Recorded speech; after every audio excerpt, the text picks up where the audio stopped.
Usain ബോൾട്ടിനെല്ലാം ഉണ്ട്.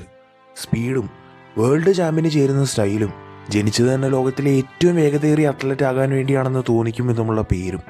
എന്നാൽ Usain ബോൾട്ടിൻ്റെ യാത്ര അത്ര എളുപ്പമായിരുന്നില്ല. 100-200 മീറ്ററിൽ എത്രമാത്രം സ്പോർട്സ് ഉണ്ടോ അത്രമാത്രം തന്നെ സയൻസും ഉണ്ട്.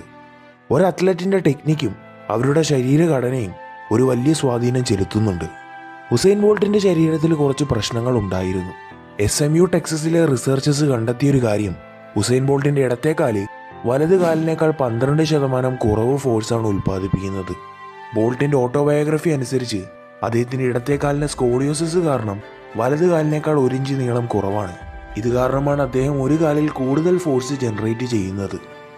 മികച്ച സ്പ്രിൻറ്റേഴ്സിൻ്റെയും ഹൈറ്റ് 6 അടിയാണ്. എന്നാൽ ബോൾട്ടിൻ്റെ ഹൈറ്റ് 6 അടി 5 ഇഞ്ചാണ്.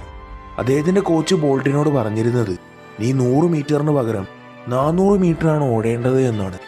എന്നാൽ ബോൾട്ടിന് സ്പ്രിൻറ്റിങ്ങിനോടായിരുന്നു താല്പര്യം. ഒരു സ്പ്രിൻറ്ററും 100 മീറ്റർ വരെ അക്സലറേറ്റ് ചെയ്യാറില്ല. ബോൾട്ട് 60 മുതൽ 70 മീറ്റർ ആകുമ്പോഴേക്കും തൻ്റെ ടോപ്പ് സ്പീഡിലെത്തും. എന്നാൽ മറ്റു സ്പ്രിൻറ്റേഴ്സിന് ഹൈറ്റ് കുറവായതുകൊണ്ട് തന്നെ അവർ അതിനേക്കാൾ മുൻപ് അവരുടെ ടോപ്പ് സ്പീഡിലെത്തും. എങ്കിൽ പിന്നെ എങ്ങനെയായിരിക്കും ഉസൈൻ ബോൾട്ട് റേസ് ജയിക്കുന്നത്? SMUയിലെ സ്പോർട്സ് സയൻറ്റിസ്റ്റുകൾ പറയുന്നത് 100 മീറ്റർ റേസ് തുടക്കത്തിലുള്ള ആക്സലറേഷൻ കാരണമല്ല, മറിച്ച് അവസാനം അതേ ടോപ്പ് സ്പീഡ് നിലനിർത്തുന്നതിലൂടെ അഥവാ ഡീസലറേഷൻ ഇല്ലാതിരിക്കുന്നത് കാരണമാണ് ജയിക്കുന്നത് എന്നാണ്. ബോൾട്ട് അവസാനം 30 മീറ്ററിൽ തൻ്റെ വേഗതയധികം കുറയാൻ അനുവദിക്കില്ല. അങ്ങനെ പുറകിൽ നിന്ന് വന്ന് റേസ് ജയിക്കും. അതേപോലെ ഒരു സ്പ്രിൻറ്റർ വായുവിൽ അവരുടെ കാലുകൾ വേഗത്തിൽ ചലിപ്പിക്കുന്നത് കാരണമല്ല അക്സലറേറ്റ് ചെയ്യുന്നത്, മറിച്ച് അവരുടെ ആക്സലറേഷൻ അവരുടെ കാല് ഭൂമിയെ എത്ര ഫോഴ്സ് കൊണ്ട് പുറകിലേക്ക് തള്ളുന്നു എന്നതിനെ ആശ്രയിച്ചിരിക്കും. നല്ല ടെക്നിക്കിലൂടെ ഒരു സ്പ്രിൻറ്ററിന് അവരുടെ കാലിൽ ബോഡി വെയ്റ്റിൻ്റെ 5 ഇരട്ടി ഫോഴ്സ് സൃഷ്ടിക്കാൻ സാധിക്കും. ഉസൈൻ ബോൾട്ടിന് തൻ്റെ വലത്തെ കാലുകൊണ്ട് 455 കിലോയിൽ കൂടുതൽ ഫോഴ്സ് ജനറേറ്റ് ചെയ്യാൻ സാധിക്കും. പറഞ്ഞു വരുന്നത് എന്തെന്നാൽ, സ്പ്രിൻറ്റിംഗ് എന്നത് സയൻസിൻ്റെയും ടെക്നിക്കിൻ്റെയും ബാലൻസിൻ്റെയും ഒരു കോമ്പിനേഷനാണ്. 10 സെക്കൻഡിൻ്റെ ഈ ഗെയിമിൽ നിങ്ങൾക്ക് തെറ്റ് ചെയ്യാനുള്ള സമയം ലഭിക്കില്ല. ഒരു ചെറിയ മിസ്റ്റേക്ക്, ഒരു ഫോൾ സ്റ്റാർട്ട്, ഒരു ഇഞ്ചുറി, ഒരു കാലൊന്ന് പിഴച്ചാൽ വർഷങ്ങളുടെ കഷ്ടപ്പാട് വെറുതെയായി പോകും. അദ്ദേഹത്തിന് ശാരീരിക പ്രശ്നങ്ങൾ ഉണ്ടായിരുന്നിട്ട് പോലും 9 വർഷത്തോളം അദ്ദേഹം 1-ാം സ്ഥാനം നിലനിർത്തി. അതിനായി ഏതു തരത്തിലുള്ള പ്രഷർ ഹാൻഡിൽ ചെയ്യാൻ സാധിക്കുന്ന ഒരു സ്ട്രോങ് മൈൻഡ് ആവശ്യമാണ്. ആ ദിവസത്തിന് മുൻപ് ഒളിമ്പിക്സിൽ ഇത്രയും സ്വാഗർ ആരും കണ്ടിട്ടുണ്ടായിരിക്കില്ല. ഒളിമ്പിക്സിലെ ഏറ്റവും പഴയ, ഏറ്റവും പ്രധാനപ്പെട്ട ഒരു ഇവന്റ് 100 മീറ്റർ ഇത്രയും എളുപ്പത്തിൽ വിജയിക്കാൻ കഴിയുമെന്നാരും പ്രതീക്ഷിച്ചിട്ട് പോലും ഉണ്ടായിരുന്നില്ല. റേസ് പൂർത്തിയാക്കുന്നതിന് 20 മീറ്റർ മുൻപ് തന്നെ ഉസൈൻ ബോൾട്ട് വിജയം ഉറപ്പിച്ചെന്ന് അദ്ദേഹത്തിൻ്റെ ആക്ഷൻസിലൂടെ നമുക്ക് മനസ്സിലാക്കാൻ സാധിക്കുമായിരുന്നു. അതിനുശേഷം ഉസൈൻ ബോൾട്ട് 9 ഒളിമ്പിക്സ് ഇവന്റുകളിലായി 9 ഗോൾഡ് മെഡൽ വിജയിച്ചു. അദ്ദേഹത്തിന് 1 മെഡൽ തിരിച്ചു കൊടുക്കേണ്ടി വന്നു. കാരണം അദ്ദേഹത്തിൻ്റെ കൂടെ മത്സരിച്ച മറ്റൊരു അത്ലറ്റിന് ഡോപ്പ് ടെസ്റ്റ് ക്ലിയർ ചെയ്യാൻ സാധിച്ചില്ല. സ്പോർട്സ് സൈക്യാട്രിസ്റ്റായ സ്റ്റീവ് പീറ്റേഴ്സ് പറയുന്നത്, ബെസ്റ്റ് ഓഫ് ദ ബെസ്റ്റ് ആയിട്ടുള്ള അത്ലറ്റ്സിന് പോലും ഭയം തോന്നുന്ന ഒരു സ്ഥലമാണ് 100 മീറ്റർ റേസിൻ്റെ സ്റ്റാർട്ട് ലൈൻ. അവിടെ ബോൾട്ട് വളരെ റിലാക്സ്ഡായി തൻ്റെ സപ്പോർട്ടേഴ്സിനെ ചീർ ചെയ്തുകൊണ്ട് നിൽക്കുന്നത് കാണാം. റേസിന് മുൻപ് കംപ്ലീറ്റ്ലി റിലാക്സ്ഡ് ആയിരിക്കാനുള്ള കല ബോൾട്ട് പഠിച്ചെടുത്തു. ഒന്നെങ്കിൽ അദ്ദേഹം റേസിന് ഏറ്റവും കറക്റ്റായ ടൈമിൽ മാത്രം ഫോക്കസ് ചെയ്യാൻ പഠിച്ചിരിക്കാം, അല്ലെങ്കിൽ അദ്ദേഹത്തിന് തോൽവിയിലുള്ള ഭയം പൂർണ്ണമായി തന്നെ ഇല്ലാതാക്കാൻ കഴിഞ്ഞിരിക്കാം. സ്പോർട്സ് സൈക്കോളജി അനുസരിച്ച് അദ്ദേഹത്തിൻ്റെ റേസിനോടുള്ള സമീപനം പെർഫെക്റ്റ് ആണ്. ഒരുപക്ഷെ ഇതുപോലുള്ള ഒരു പേഴ്സണാലിറ്റിയുടെയും സ്പീഡിൻ്റെയും കോമ്പിനേഷൻ നമുക്ക് ഇനിയൊരിക്കൽ കാണാൻ കഴിഞ്ഞെന്ന് വരില്ല. ഒരു ഇൻ്റർവ്യൂവിൽ അദ്ദേഹത്തിനോട് ചോദിച്ചു, ഫൈനൽ റേസിൻ്റെ സമയമാകുമ്പോൾ മുഴുവൻ റേസേഴ്സിൻ്റെയും ഹൃദയമിടിപ്പ് കൂടും, അവരുടെ ശരീരത്തിൽ മുഴുവൻ അഡ്രിനാലിൻ പമ്പ് ചെയ്യാൻ തുടങ്ങും. ആ സമയത്ത് ഉസൈൻ ബോൾട്ടിൻ്റെ തലച്ചോറിൽ എന്താണ് നടക്കുക? ബോൾട്ട് പറയുന്നു, ഞാൻ റാൻഡമായിട്ടുള്ള കാര്യങ്ങളെക്കുറിച്ച് ചിന്തിക്കാൻ ശ്രമിക്കും. ഇന്ന് രാത്രിയിൽ എന്ത് ഫുഡ് കഴിക്കണം, നാളെ ആരെയൊക്കെ കാണണം എന്നൊക്കെ. എന്നാൽ റഫറി ഓൺ യുവർ മാർക്സ് എന്ന് പറയുന്ന നിമിഷം തന്നെ എൻ്റെ മുഴുവൻ ഫോക്കസും റേസിലേക്ക് മാത്രമാകും. അപ്പോൾ മുതൽ ബോൾട്ടിൻ്റെ പേഴ്സണാലിറ്റി മുഴുവനായി മാറുന്നത് നമുക്ക് കാണാൻ സാധിക്കും. ബോൾട്ട് സ്വയം പറയുന്നത്, ഞാൻ ട്രാക്കിൽ പോകുമ്പോൾ എനിക്ക് തോന്നുക എന്നെ ആർക്കും തോൽപ്പിക്കാൻ കഴിയില്ല എന്നാണ്.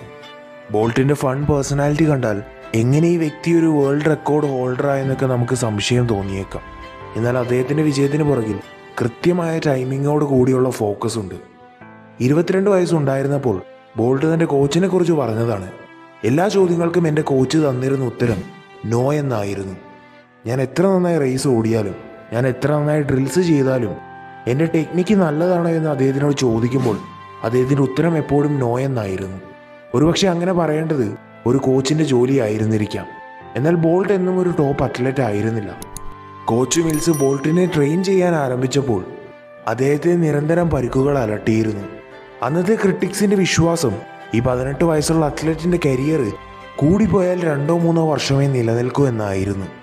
15 വയസ്സുള്ളപ്പോൾ ബോൾട്ട് 200 മീറ്റർ റേസ് ജയിച്ച് യങ്ങസ്റ്റ് എവർ വേൾഡ് ചാമ്പ്യനായി. അതിനു മുമ്പ് ഒരിക്കലും ഒരാളും 15 വയസ്സോ അതിന് താഴെയോ പ്രായത്തിൽ വേൾഡ് ചാമ്പ്യൻഷിപ്പ് വിജയിച്ചിട്ടില്ല. പിന്നീട് 2 വർഷങ്ങൾക്ക് ശേഷം അദ്ദേഹം അതേ മത്സരത്തിൽ വേൾഡ് ജൂനിയർ റെക്കോർഡും തിരുത്തി കുറിച്ചു. ആ കുട്ടി ജമൈക്കയ്ക്ക് വേണ്ടി ഒളിമ്പിക് ഗോൾഡ് മെഡൽ നേടിക്കൊണ്ടുവരുമെന്ന് മുഴുവൻ രാജ്യത്തിനും വിശ്വാസമായിരുന്നു. എന്നാൽ ഉസൈൻ ബോൾട്ട് 2004 ഒളിമ്പിക്സിന്റെ ആദ്യത്തെ റൗണ്ടിൽ തന്നെ പരിക്കുകൾ മൂലം പുറത്തായി. അദ്ദേഹം പറയുന്നു, താനൊരു പ്രൊഫഷണൽ പ്ലെയറായ വർഷം മുതൽ പരിക്കുകൾ തന്നെ അലട്ടിയിരുന്നു. ശരിക്കും ബോൾട്ടിന് സ്കോളിയോസിസ് ആയിരുന്നു. അദ്ദേഹത്തിൻ്റെ നട്ടെല്ലിൻ്റെ ഒരു ഭാഗത്തായി ചെറിയ വളവുണ്ടായിരുന്നു. സ്കോളിയോസിസിൻ്റെ ചില കേസുകളിൽ സ്പൈനിൻ്റെ ആകൃതി എസ് പോലെയും ആയിത്തീരാൻ സാധ്യതയുണ്ട്. ബോൾട്ട് പറയുന്നു, ചെറുപ്പത്തിൽ തനിക്കൊരു പ്രശ്നവും ഉണ്ടായിരുന്നില്ല. എന്നാൽ പ്രൊഫഷണൽ അത്ലറ്റ് ആയതിനു ശേഷം ആദ്യത്തെ വർഷത്തിൽ വർക്ക് ലോഡ് ഒരുപാട് വർദ്ധിച്ചു. അതുകൊണ്ട് തന്നെ സ്കോളിയോസിസ് കാരണം ഹാംസ്ട്രിങ് ഇഞ്ചുറീസ് സംഭവിക്കാൻ തുടങ്ങി. എന്നാൽ ഈ കാര്യം ജമൈക്കൻ മീഡിയയ്ക്ക് അറിയില്ലായിരുന്നു. എല്ലാവരും അനുമാനിച്ചിരുന്നത് ഒളിമ്പിക്സിൽ തോറ്റുപോകുമോ എന്ന പേടി കാരണം ബോൾട്ട് പരിക്കു പറ്റിയെന്ന് അഭിനയിക്കുകയാണെന്നാണ്. പറയുന്നവരിങ്ങനെ ഓരോ കാര്യങ്ങൾ പറഞ്ഞുകൊണ്ടിരിക്കുമെന്ന് ബോൾട്ടിന് മനസ്സിലായി. അതുകൊണ്ട് അതൊന്നും അദ്ദേഹം കാര്യമാക്കിയില്ല. കോച്ചും ബോൾട്ടും അവരുടെ ജോലി തുടർന്നു. ഒരു സ്പെഷ്യലിസ്റ്റ് തെറാപ്പിസ്റ്റിനെ വിളിപ്പിച്ചു. തൻ്റെ സ്പൈനും ഹെൽത്തും ശരിയാക്കാനായി ബോൾട്ട് വീണ്ടും കഠിന പരിശീലനം ആരംഭിച്ചു. ഇതിൻ്റെ ആദ്യത്തെ റിസൾട്ട് ലഭിച്ചത് 3 വർഷങ്ങൾക്ക് ശേഷമാണ്.